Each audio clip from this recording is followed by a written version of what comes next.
மதுரையில் இளைஞர் ஒருவர் பெண்ணை சரமாரியாக தாக்கும் வீடியோ வெளியாகி அதிர்ச்சியை ஏற்படுத்தியுள்ளது.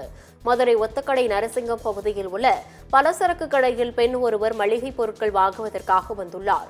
அப்போது அங்கு வந்த அதே பகுதியைச் சேர்ந்த அப்பாஸ் என்ற இளைஞர் அந்த பெண்ணை சரமாரியாக தாக்கத் தொடங்கினார். தொடர்ந்து கடையில் வேலை பார்த்து வந்த துரைசாமி என்பவரை அப்பாஸ் அப்பகுதியில் இருந்து விரட்டியுள்ளார். பெண்ணை தாக்கிய இளைஞர் மனநலம் பாதிக்கப்பட்டவர் எனவும் இவருக்கு உடனடியாக மருத்துவ சிகிச்சை வழங்க வேண்டும் எனவும் அப்பகுதியில் உள்ளவர்கள் வலியுறுத்தி வருகின்றனர். தற்போது இந்த சம்பவம் தொடர்பான சிசிடிவி காட்சிகள் வெளியாகியுள்ளன.